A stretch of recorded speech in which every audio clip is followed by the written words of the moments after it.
Hi teacher, it's me again, Sebastian Lopez Espino, and I'm going to talk about globalization. This is my last evidence, the last one, and the evidence demand write an essay, and I already wrote the essay. So in this video, I'm going to talk about more basic definitions or topics, but it may be a little different about the essay that I already wrote. So let's get started. Definition. Now, the definition of globalization can be very different about around the world, about the way you analyze the topic, but I choose that, or I understand the globalization in that it is a system. It consists in a system of networking, of network. I'm sorry, that analyze all the data in the world, all the information, all the activity in economy, in sports, in uh, in everything, in the way the people move around the day, the people who the act, the way the people act in different situations, and it may be in this system, in this network. It will be saved in like in a way of analyzing the world and the system. So the way the people trade, the way the people invest, the way the people move and circulate the information, it is the way it is based on a system, and that's globalization, the circulation of information that link the various civilizations are organized. So how the civilization around the world interacts each other.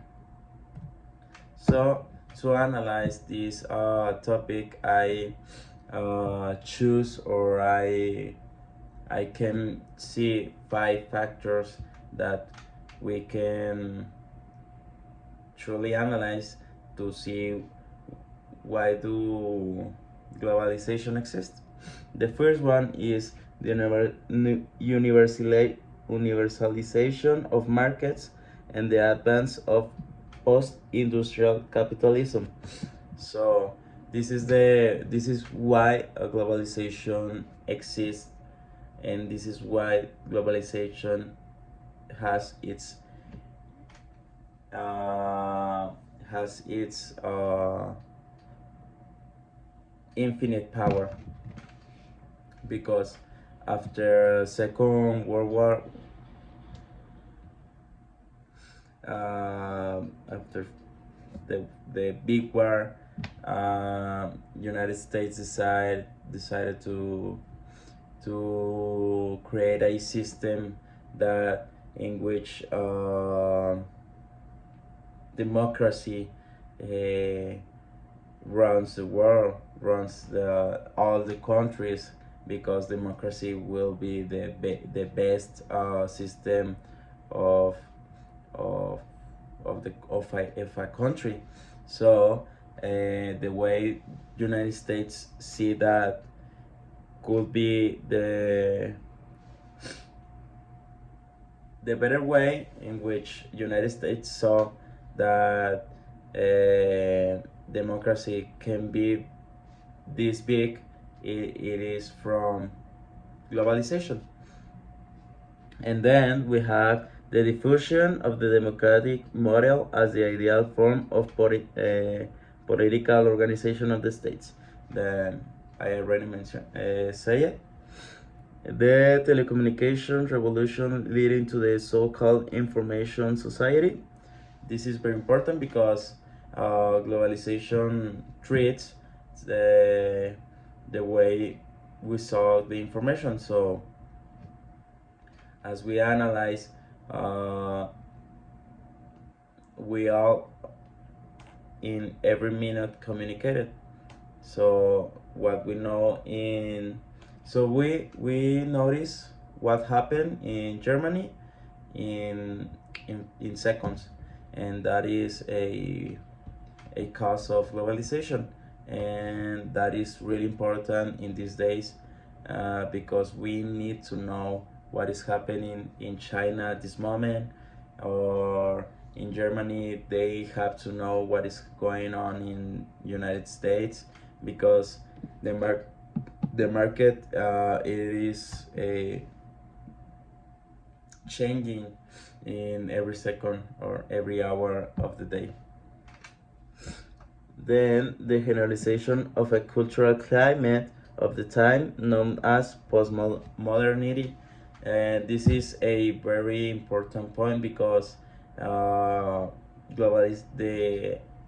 an effect of globalization is that we are creating a one culture in the world, or we are destroying the diversity of cultures in around the world, and that is a very important point to analyze, because we we have to understand that it is necessary to have diversity in our world, to because everyone or every civilization has their differences.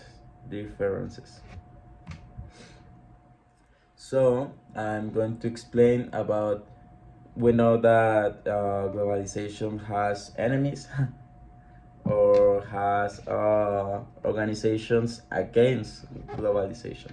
So in international meeting communities in resistance, globalizations of justice, environment, and territory.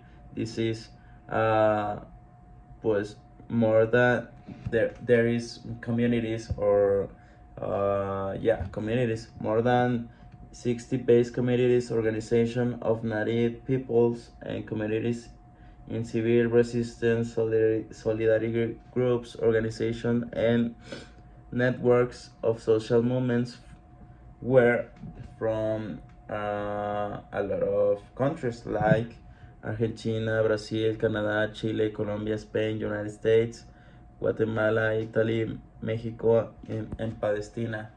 This is a great movement that talks about the negative way that affects our society, our culture, our way of vision, and of globalization. So it is a movement that maybe is not that famous, because globalization makes that uh, some things or some stuff that doesn't go with the ideas of the majority, well, it's not going to be that famous. So in conclusion, globalization, it is a really necessary way of running the world, but we didn't establish uh, rules or boundaries to the globalization at the way that globalization is destroying our difference, is destroying our culture, of our civilization, of our countries. And this is going to be a really, really, really consequence, because we are not going to make different ideas, make different ways of resolving problems. So, in this situation, the people or the countries that has more power is going to take the control of all the world, because no one will think or act different. And that's all, teacher.